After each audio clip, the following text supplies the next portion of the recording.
Have you ever wondered how the once mighty Blockbuster rose to dominance in the movie rental industry? Let's take a trip down memory lane to find out. The year was 1985, a time when VHS tapes were the go-to medium for home entertainment. In the midst of this, a unique venture was born: Blockbuster. Unlike its competitors, Blockbuster had a unique selling point that set it apart. It offered a wider range of movie titles, giving movie buffs a veritable buffet of cinematic delights to choose from. This was a game changer at a time when movie rental stores were limited in their offerings. Blockbuster's unique advantage didn't stop there.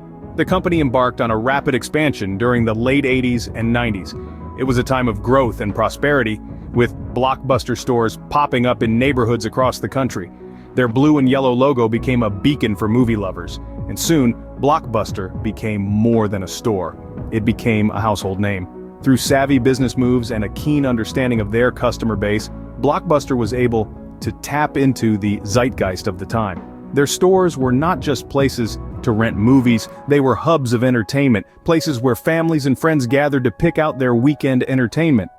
By the turn of the millennium, Blockbuster was the undisputed king of movie rentals.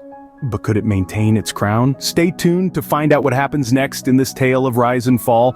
In the early 2000s, a new player entered the field. Have you heard about a little company called Netflix?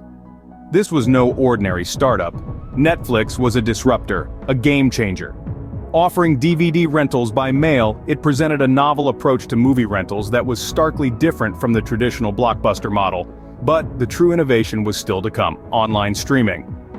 In the mid-2000s, Netflix approached Blockbuster with a proposal. A partnership, a chance to evolve and adapt together in the changing landscape of movie rentals. But Blockbuster, sitting comfortably atop its throne, declined. The giant saw no need to change its tried and tested model. No need to venture into the unfamiliar territory of online streaming, yet the world was changing. The internet was becoming a household necessity.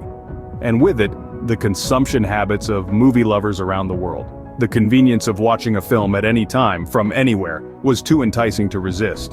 Netflix understood this. Blockbuster, on the other hand, was stuck in the past.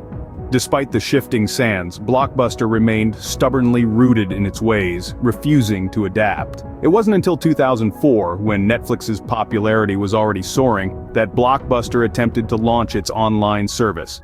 Blockbuster Online. However, it was too little, too late. Consumers had already tasted the convenience of Netflix, and Blockbuster's late attempt to join the online world fell flat. In retrospect, the signs were all there. The rise of the internet, the changing consumption habits, the success of Netflix, but Blockbuster, blinded by its past success, chose to ignore them.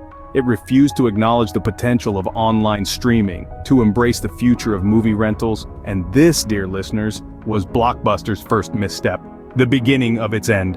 Blockbuster's failure to foresee the impact of online streaming was its first step towards downfall. So, how did the once mighty Blockbuster crumble? Well, it's a tale of missed opportunities and the harsh reality of an ever-evolving industry. The beginning of the end for Blockbuster was marked by the company's financial struggles in the early part of the 2010s. Once a juggernaut in the movie rental industry, Blockbuster found itself grappling with a colossal debt that hovered around $1 billion. The company was bleeding money, and the hemorrhaging showed no signs of stopping. In the face of mounting financial pressure and an increasingly competitive market, Blockbuster filed for bankruptcy in September of 2010. This was a shocking turn of events for a company that, at its peak, was worth over $5 billion and had more than 9,000 stores worldwide. With the bankruptcy filing, it was clear that Blockbuster's reign at the top was over. Yet, even in bankruptcy, Blockbuster continued to struggle. The company's attempts to restructure and reinvent itself fell flat. By the end of 2014, Blockbuster had closed most of its stores, a stark contrast to the thousands of locations it once boasted. The once vibrant blue and yellow signage that was a beacon for movie lovers was now a symbol of a bygone era. Interestingly, amidst the tumbleweeds of the fallen empire, one Blockbuster store managed to hold on. Nestled in the small town of Bend, Oregon, the last Blockbuster store stands as a novelty, a tribute to a time when Friday nights meant a trip to the local video store. It's a museum of sorts, a place where you can still rent a DVD and buy popcorn, and for a moment, relive the glory days of Blockbuster.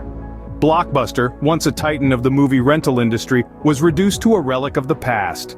A cautionary tale of what happens when a company fails to adapt to a changing market. But in the end, it's a story of the relentless march of progress, where even the mightiest can fall.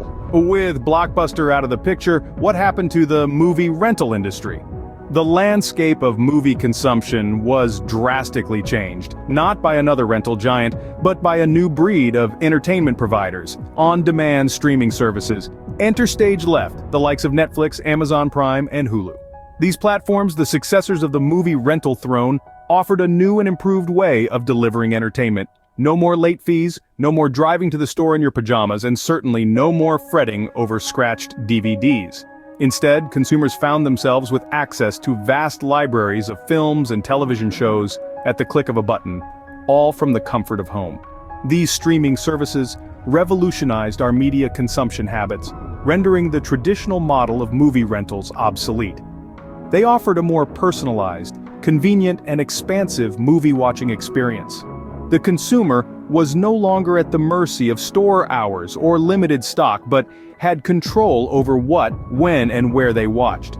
But it wasn't just convenience that gave these platforms the edge. They also began producing their own content, thus becoming powerhouses of both distribution and production. This move was a game changer, further solidifying their hold on the industry. While Blockbuster's fall marked the end of an era, it also paved the way for a new, more convenient way of enjoying movies. The king was dead, but the kingdom of movie lovers lived on. And so, the show goes on. Before we move on to the final scene, we'd like to take a moment to connect with you, our viewers. If you found this journey through the rise and fall of Blockbuster and the dawn of the streaming era intriguing, we encourage you to show your support by clicking that like button. It helps us know that we're on the right track, and it's a simple way for you to contribute to the conversation. Additionally, we're curious to hear your thoughts on this monumental shift in the movie rental industry. Did you have a favorite Blockbuster memory? Or perhaps you've always been more of a streaming fan. Whatever your perspective, drop us a comment below. We love hearing from you, and your insights often inspire future video topics. Lastly, if you haven't already done so, consider subscribing to our channel. We regularly produce content like this, diving into fascinating stories from the past and present. And by subscribing, you'll be the first to know when we release a new video. Thank you for your time, your support, and most importantly, your passion for the stories we tell. Stay tuned for the final scene, and as always, happy viewing.